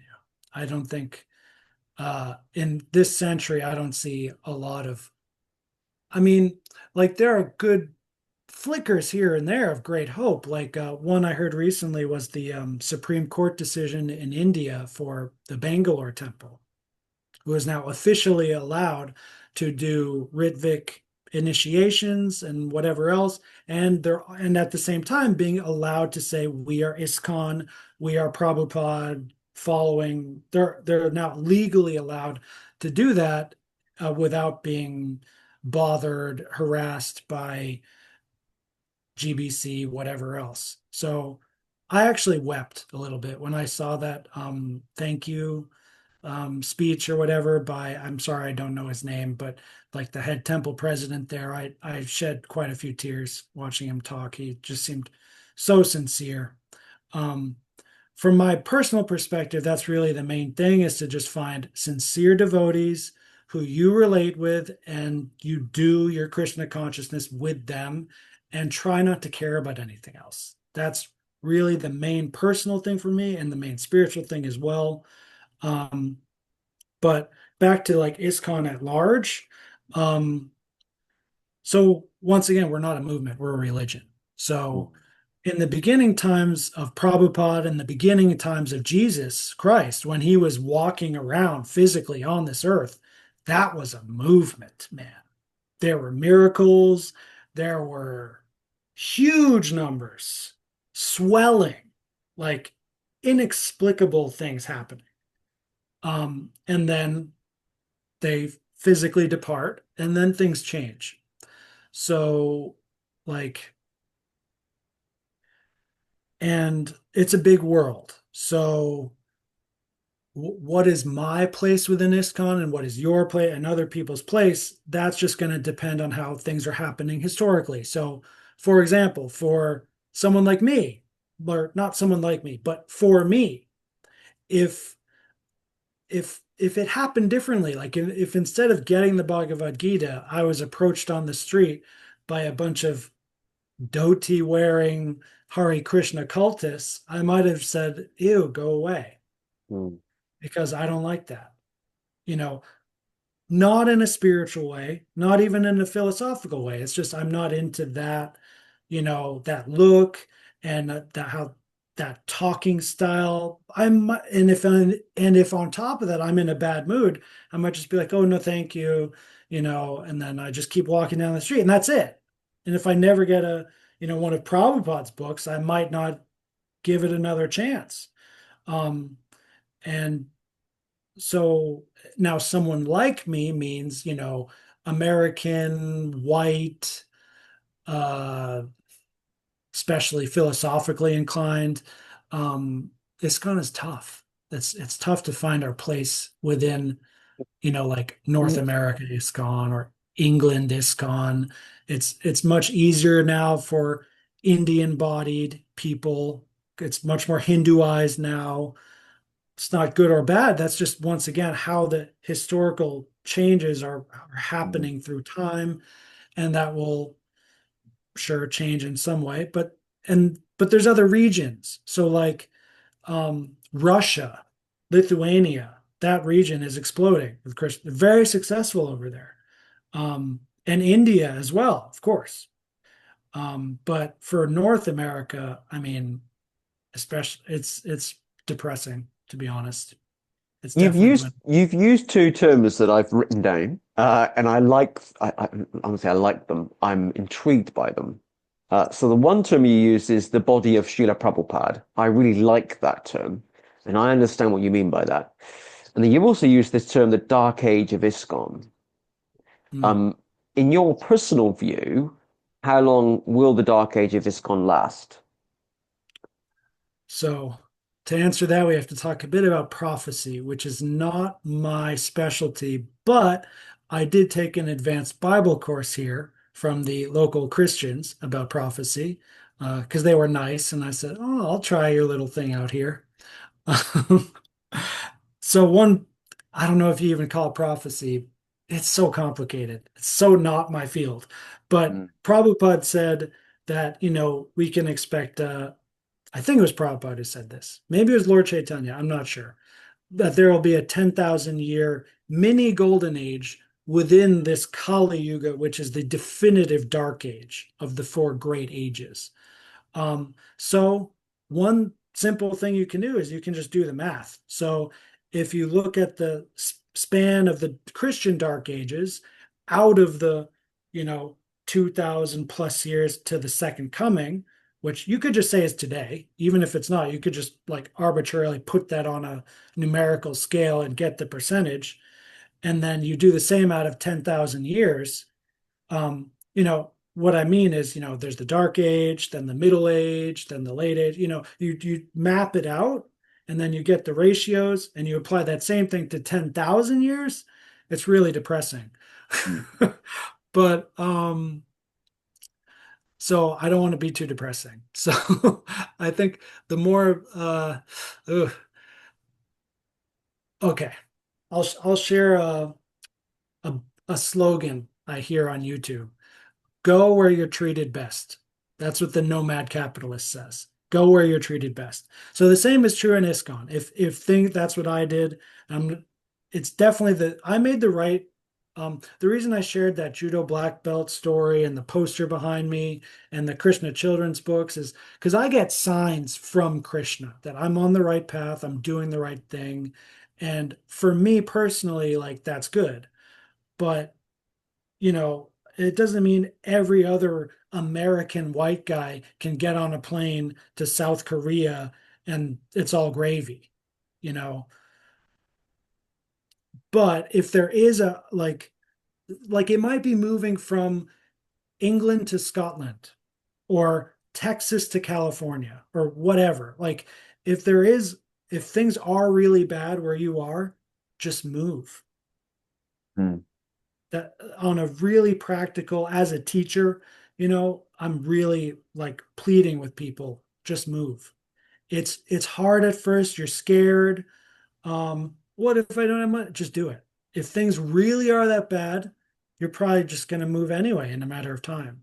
So, and if we get enough people who are really following their true bliss, their true dharma, whatever, Krishna reciprocates accordingly.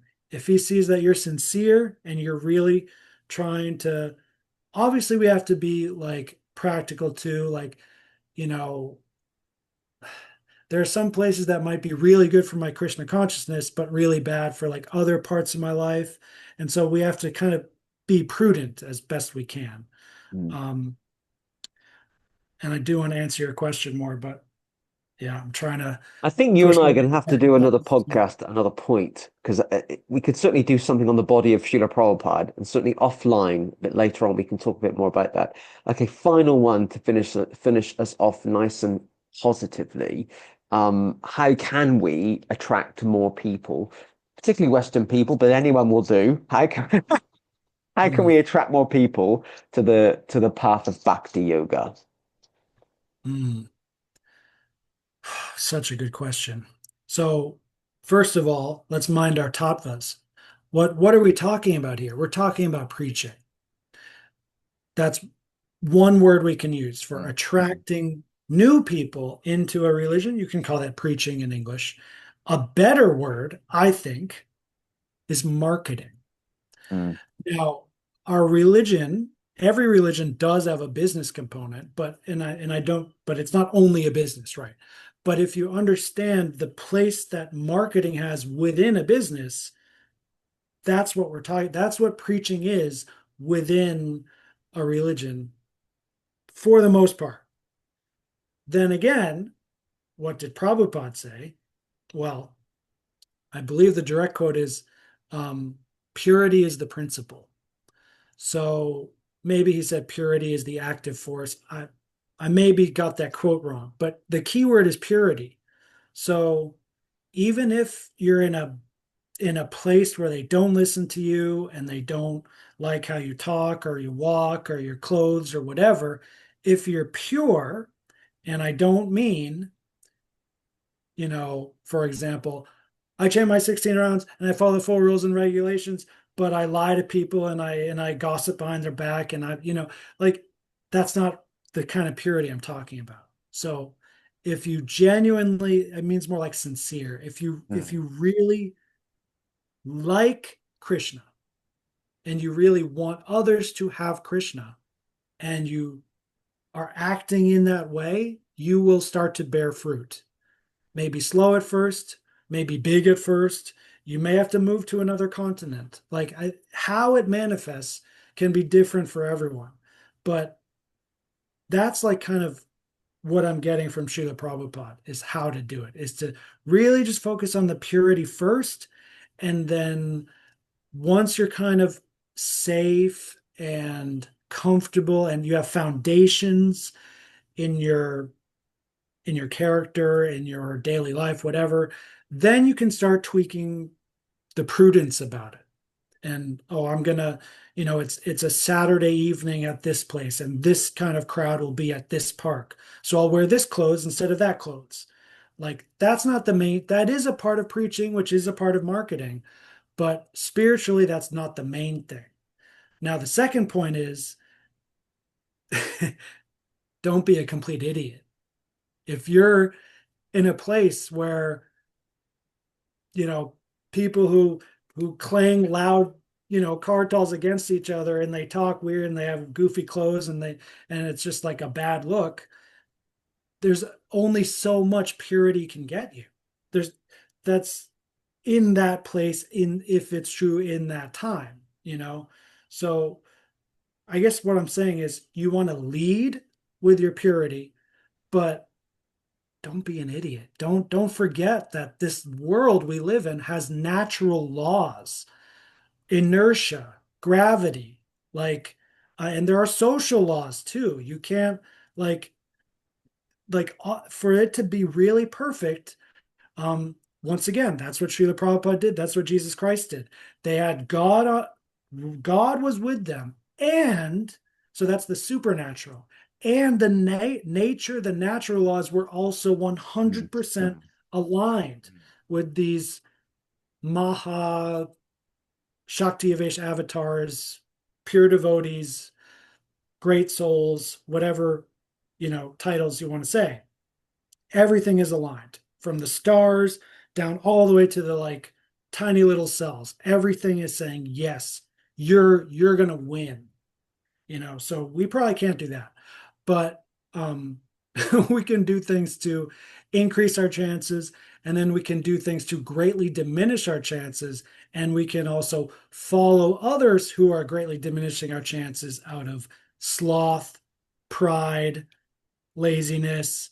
So that's why I'm promoting ethos, which doesn't have to be Aristotelian. It can be Chanakya Pandit or whatever, but if you do have the time or space to work on your character, things will naturally just work out better. Mm. I think you and I are going to have to record another podcast at another time. I feel like we've only touched on things briefly, and you've come up with some fascinating terms and expressions today, like the body of Srila Prabhupada, and certainly you and I can chat about that offline, and what I think we probably both mean. I know what I think it means, and I know what you know what it means. But this has been a fascinating conversation today. And I'm grateful that you got in touch with me all that time ago to ask to be a guest on the podcast. And I'm really, I feel quite delighted that you felt inspired to do that. I'm encouraged by you and what you're doing and your website and your real strong desire to share knowledge and information with others in your own way. And that's so organic and kind of inspiring. So what I'm going to do, I'm going to say goodbye to the viewers and listeners at home and stay on the line, and we'll have a bit of a debrief after. But I'm incredibly grateful to Vichananda Prabhu for being our 178th guest on the Hare Krishna Project podcast. I'm sorry that he had to wait 178 episodes to appear as a guest, and I'm grateful that he's actually been watching for a few years, I think, which means that people are watching, and I do appreciate that. So a big thanks to him, and I'm pleased that we found a time that worked for us both. I'm in the United Kingdom, and Vijayananda's in South Korea, not North Korea.